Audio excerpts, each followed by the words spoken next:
Ladies and gentlemen, I'm Bruce, aka Haunted Husband. Welcome to my Indie Game Collective showcase of Unexplored 2, The Wayfarer's Legacy. Now, if this is your first time or your 100th time on my channel, make sure you hit that subscribe button right now. By subscribing, you'll be notified when my videos go live daily. I cover a lot of indie demos, indie games, and great content from indie developers. So if you're into all things indie, you're in the right place. Hit that subscribe button right now. Before we get too far into the video, I want to reach out and say thank you to developer Ludamotion and publisher Big Sugar for their copy of the game. And also I'd like to thank the Indie Game Collective for allowing me to showcase this game. What's the Indie Game Collective, you may ask? We are a grassroots community of content creators spotlighting indie games via live streams, videos, written reviews, podcasts, Steam creators, and social media. Now in the description below, you'll find several things. First, you can find a link to buy the game from Steam. It's currently on sale. You can find a link to the Indie Collective Showcase Twitter account. And you can find contact information for Ludamotion and Big Sugar in the description below. So once again, if you're into this video, make sure you like, comment, subscribe. Go pick up or wishlist Unexplored 2, The Wayfarer's Legacy, and go follow Big Sugar and the Indie Game Collective right now. So you may be asking yourself, okay, this video's been going on for like 90 minutes. But it hasn't. It's only been 90 seconds. Though I keep talking, it probably seems like longer than it should be. But I just want to get you primed and ready for this game. So at this point, you're probably asking, what is Unexplored 2, The Wayfarer's Legacy? Well, let me tell you, directly from their Steam page, it says, The Wayfarer's Legacy is a challenging roguelite RPG with a tabletop feel, a node-based open world, and a cool twist on permadeath. You're playing it as I'm playing it. I haven't played not a minute of this, so I'm going to play it just as you want to play it. So the only thing I've done is my sound check and my graphics test, which you can see the Indie Game Collective Showcase at the top, my pictures in the bottom. Everything else should be fine. Without further ado, let's see what this game's got. And my face is only blocking the generating logo in the bottom corner. You're not missing anything there. So we're at the... So we have move, we have look, interact, and pause. So we do be moving. It looks beautiful. Just from the current look of it. It's a barred gate. The gate is barred. You need to find some sort of lever or button to open it. I think I see a lever right here. The gate is open. To open the next door, you need to strike automations. Draw your weapon with it down on the D-pad. Right trigger and left trigger are your weapons. So let's draw our weapons. Right trigger is sword.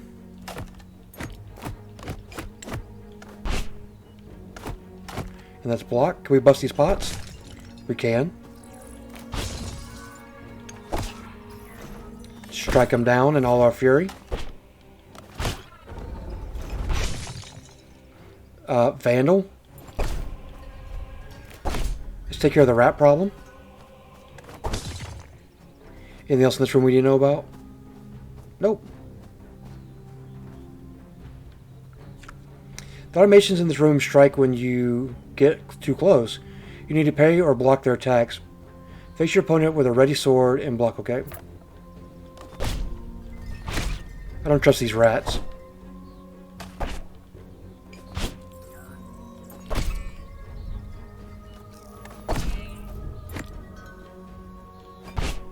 Okay, so you're not going to attack me, okay?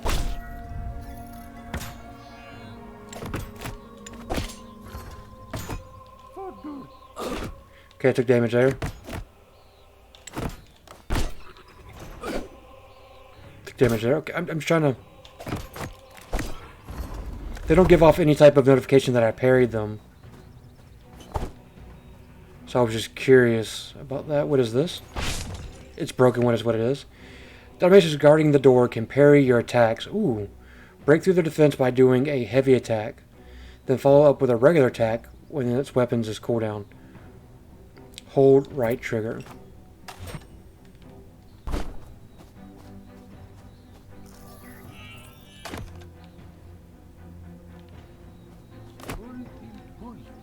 So there's a real enemy over there, okay? Did I hit?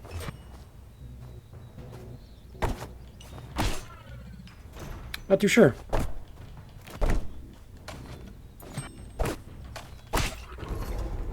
I'm at the... Oh, okay. You want to go? Let's go.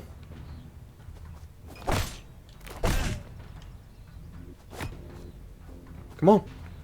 You came in here like a big guy.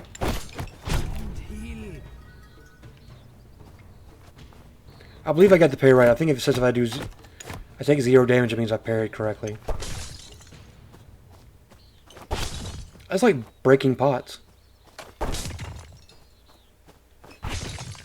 So far the controls feel very smooth. The world is very vibrant and crisp. I'm enjoying that. Let's see, what else can I do? That's attack, that's block.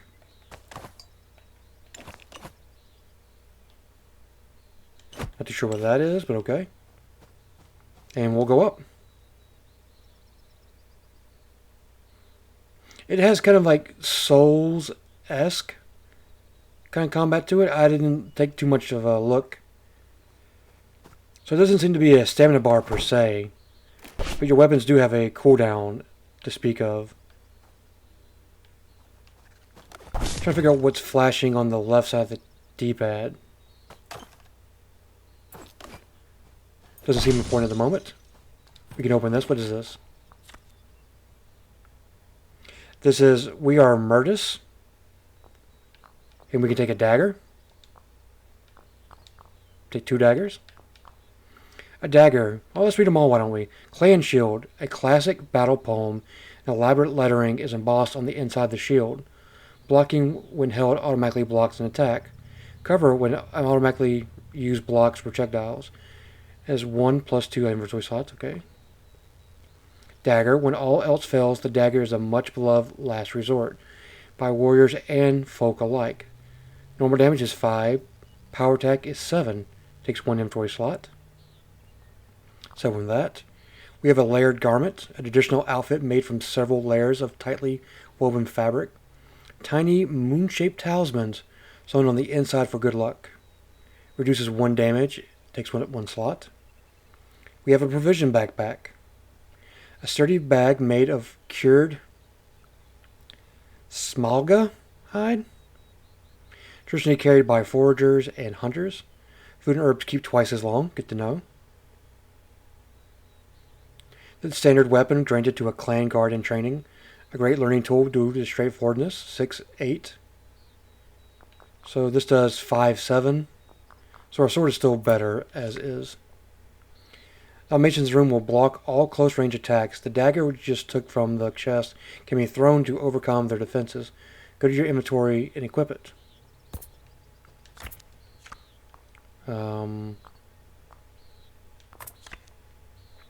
Simmer can be used to change the items you currently have equipped, but you can also equip items to one of your 2 presets. Back in the game, these presets will allow you to quickly access. Okay. So we want to go... Nope. So how do we change our...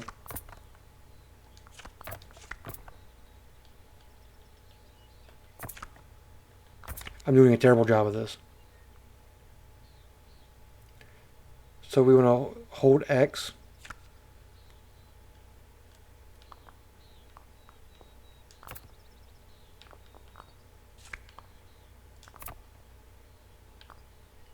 There we go, I guess. So we use this to go to our other preset. Nope.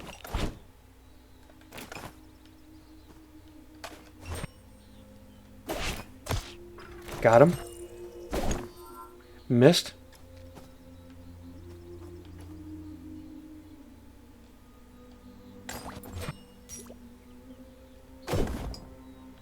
Can't be thrown that far. I'm not really good with a dagger.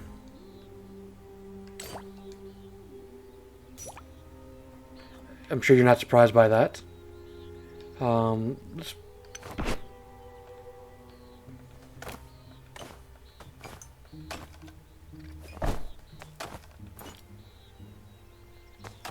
There we go. Those are some big rats.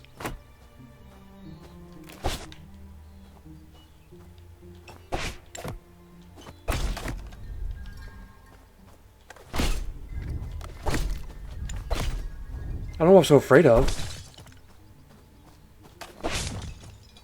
See what this holds for us. Ah, it's a healing brew. The rarity of its ingredients make it hard to come by, expensive to trade for, but when risking life and limb, it proves.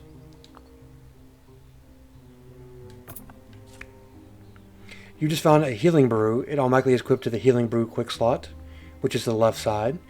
You can choose this potion at any time, but the game allows you to use healing brews automatically when you have to. Oh, good to know. So this gate should be locked, right? It's stuck. Challenges with uncertain outcomes, such as climbing or forcing open a stuck door, are resolved through the fortune test. To pass the test, you need to draw a success fortune, which is like a little green check mark it looks, from a pool of possibilities, while avoiding failures and other negative effects. Most test pools do not start with success fortunes in the pool. That's not good. You'll need to play other fortunes first, then add one or more successfuls, and thereby increasing your chances of succeeding. That's interesting. After many years of disuse, the gate has now become a permanent feature of the wall. Opening it without exhausting yourself will be difficult. The fortune you drew is make an effort. It will improve your success at passing the test. It adds 3 success fortunes to the pool, but it will also make you fatigued. Selecting this fortune will apply these effects, and the test will progress to the next round. You can also choose to draw an extra fortune to increase your options, but this has a cost. You will lose 5 spark, which is that little plant below our health base, and the few extra draw of each round will add a negative to the fortune pool. Okay. I mean, I think it wants me to do it.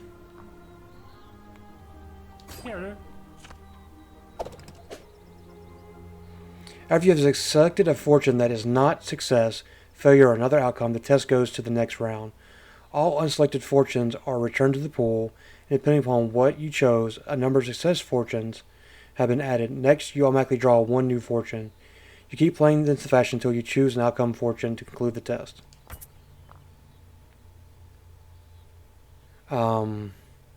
Adds 1 to the pool, triggered hazard.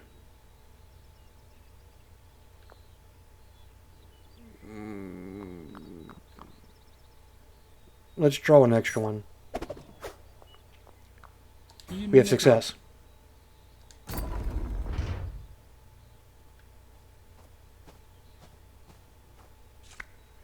There are 2 pressure plates at the end of the hall. One is trapped, the other opens the door. To find out which one is trapped, approach it cautious. Oh, there's a cautious mode. And stop right next to it and wait for a short...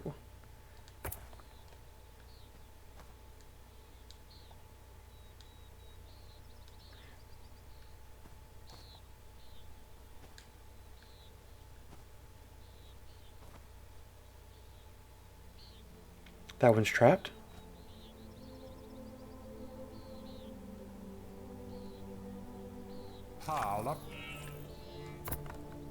The next room is guarded by 2 sensors. If they detect you, they will close the door on the other end of the room. You need to use stealth to proceed. In cautious mode, you will automatically hide when you are close to walls, cliffs, or bushes. Once hidden, you can move unseen as long as they don't venture too close to enemies or sensors. Staying close to cover reduces your chance of being seen further. You cannot hide when you're being observed by enemies or sensors, so if you're spotted by these sensors, you might need to retreat back out of the room first.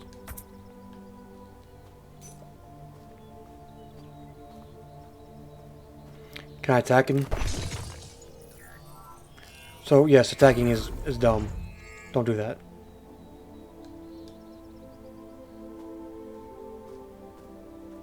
Why would you be an idiot and attack?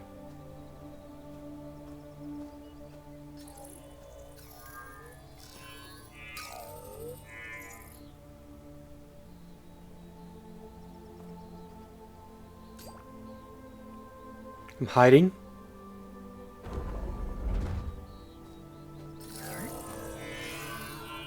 I'm leaving now, suckers.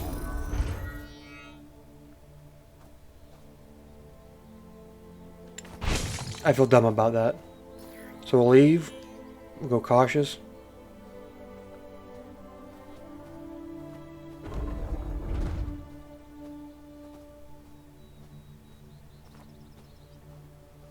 Haha! The next door is locked. The key is hidden somewhere in this room. Inspect the room by switching to cautious mode and stand near crevices and other potential hiding places. How about...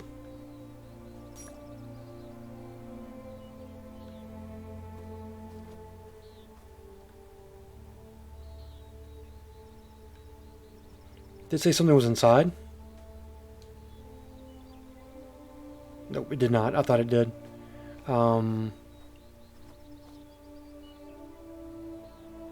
Take a Habiorn Glimmer.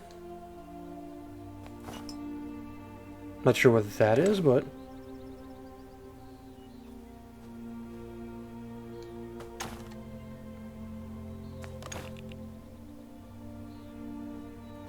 Any other secrets in this I need to know about?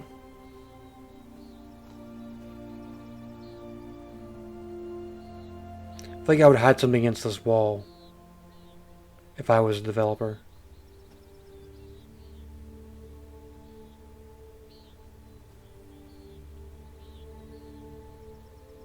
Or not, since it's kind of the tutorial. But exploration should be rewarded.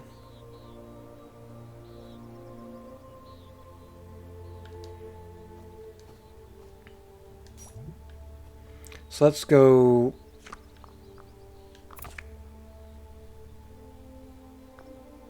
What did we pick up?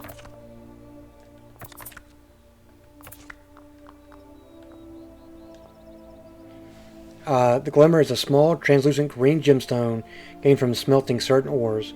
Tradable item of moderate value. Nice. Of course, we got the small key.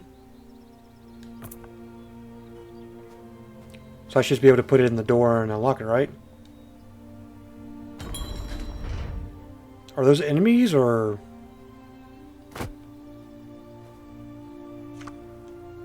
This room contains some sparks. Sparks are residual expressions of elemental magic that are left after a creation of an area.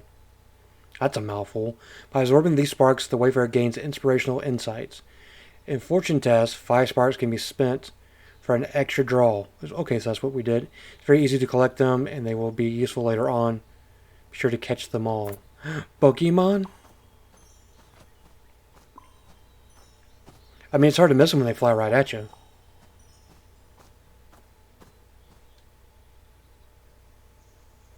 So far, so good. We have not died. We have not taken too much stupid damage.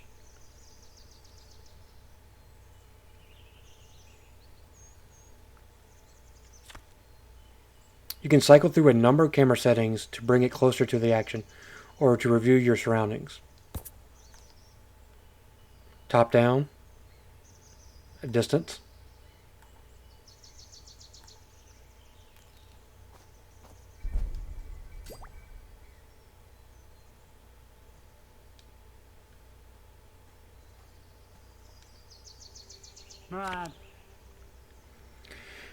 An ancient inscription adorns the wall. All you recognize is meant for knowledge. Interesting.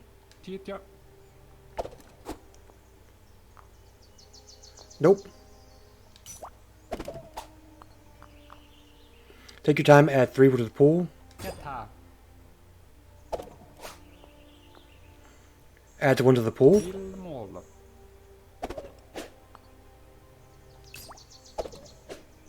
Wow, you just don't really want to give me what I want. Concentrate as you trace the ancient markings. You carefully transcribe the inscription to your notebook. Make an educated guess. That's it. Now you can read the entire inscription. Wise folk do not pee against the wind.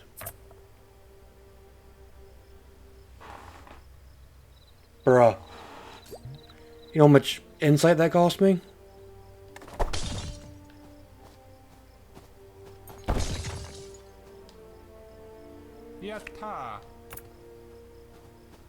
That's not cool, man.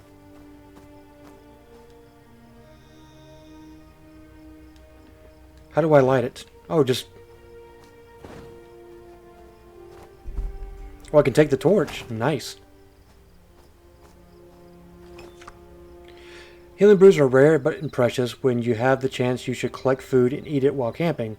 That way you will also recover some health. The turnips in this area are edible, or you can try to catch the rabbits that are nearby. They might provide you with some meat.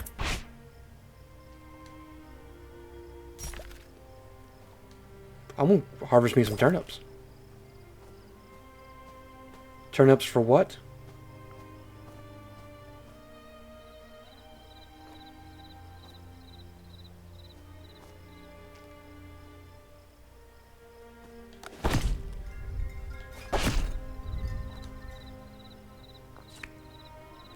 Take some meat.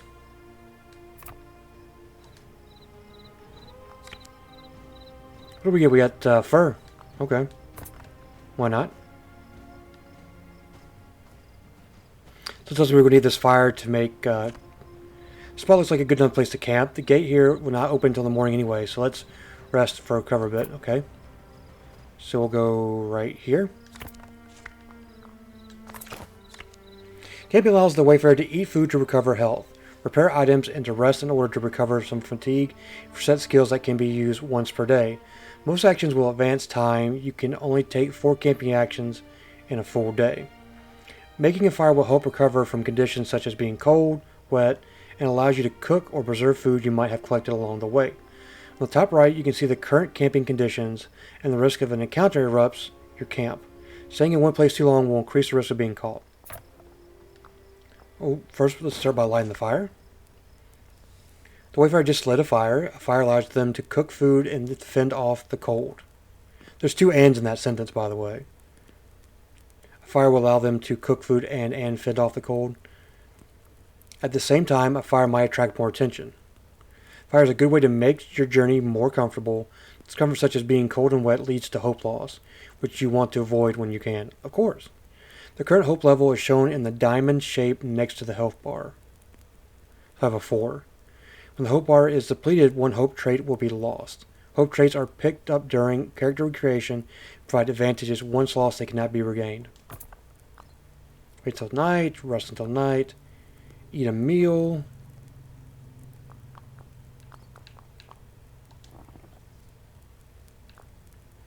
Turnip 2 meals, raw, keeps 12 days.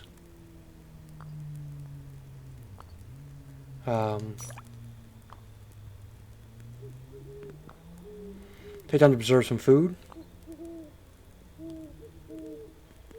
I probably should have ate the chicken leg,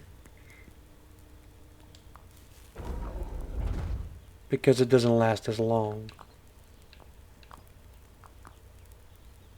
I'm going to rest till the afternoon. Alright, time to go. Make sure you're good and you douse your fire. Anything over here?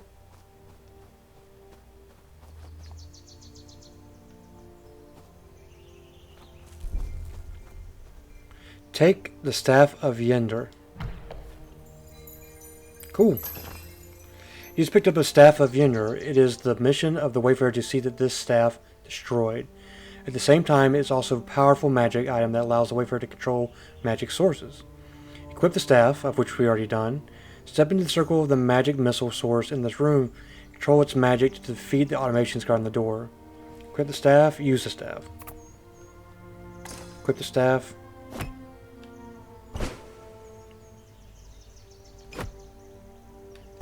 Oh.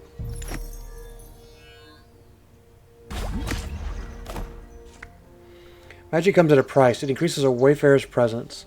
Presence affects how quickly the risk of an encounter rises while camping. In addition, those encounters are more likely to be Imperials hunting for you. The magic the Wayfarer just used doesn't pose too much risk.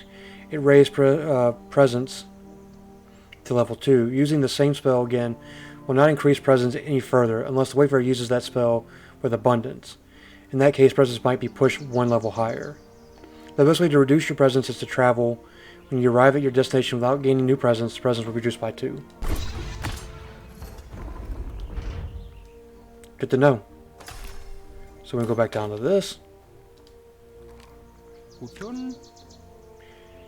Ancient inscription adorns the wall. All you around is a glimpse for the wise. If this is another P one, I'm gonna be very mad. Yonder.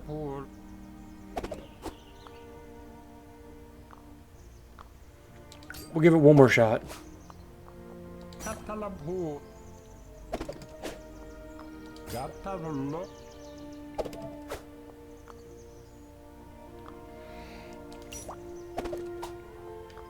Yep. Concentrated tracing and markings. That's it. 40.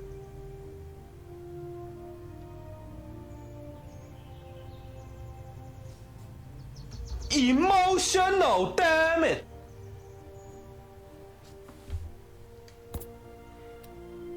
Why? Why do I do this to myself?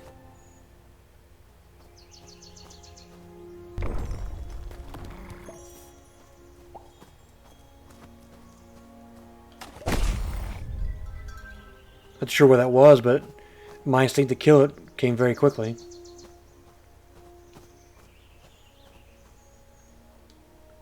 Guess I could use magic on it, but why would you use magic on such a small creature when your sword works just as well?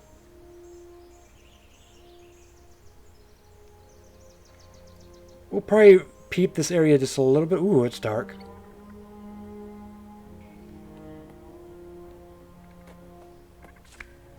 Dark Cave is the last area in the tutorial. Use the Staff of Yonder to light your way and use the magic source, the cave, and to deal with the hazards you might encounter. Somewhere inside the cave is a shrine dedicated to Raaf or Raaf. To clue where you'll need to find the shrine and make an offering there. So we're going Staffless. Staffless in Seattle.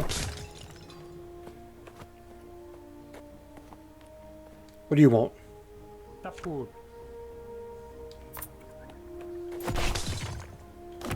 Oh.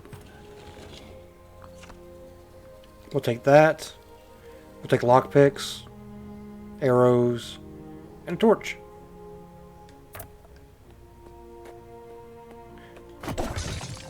Something tells me we need to light these. Oh, there's a door over here.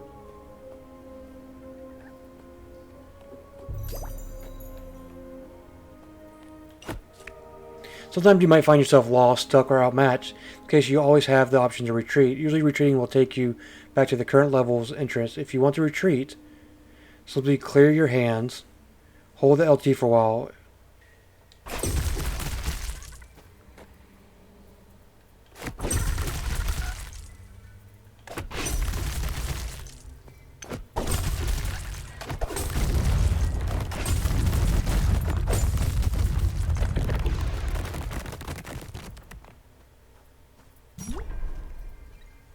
Force friend wore off. Harvest some of these wild roots.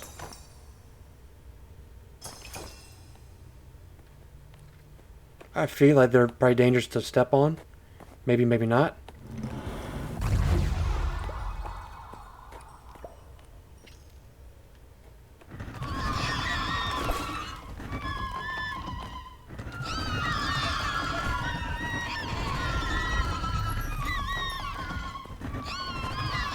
Haha! Suckers.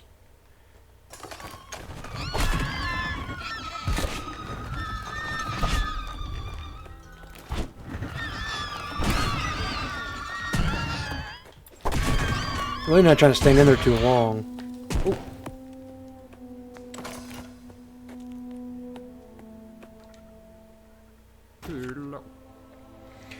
You have a set of lockpicks so you can try to pick the lock. How about we pick the lock?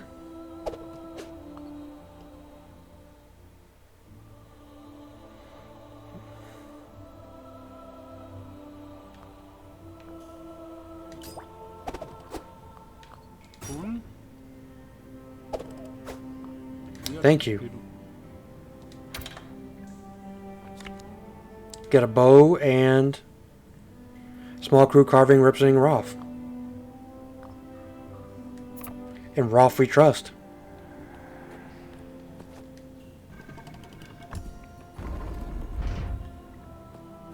What's this way?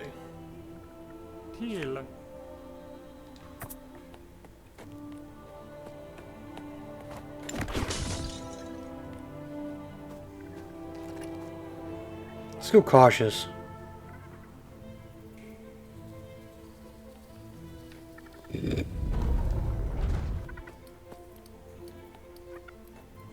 Are you dangerous or are you just freaking me out?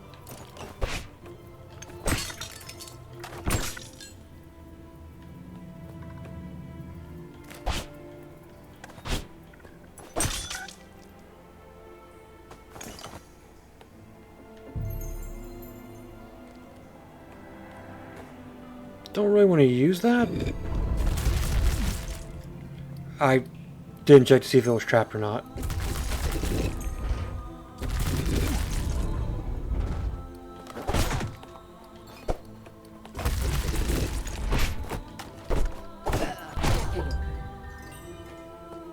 Alright, these roots are pissing me off.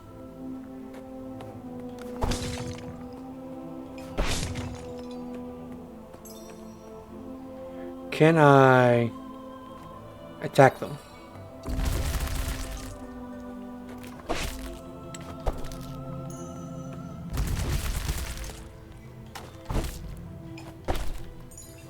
Doesn't appear to be doing any damage per se, that I can tell.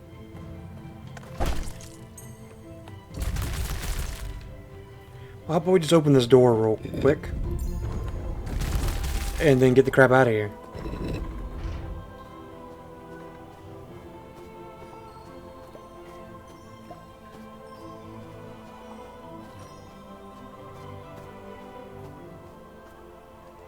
Let's pay tribute. Yep.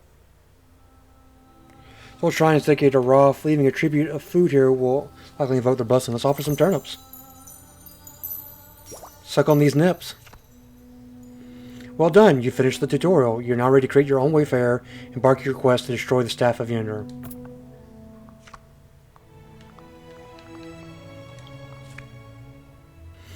Alright, ladies and gentlemen, that's going to do it for our look at Unexplored 2, A Wayfarer's Legacy.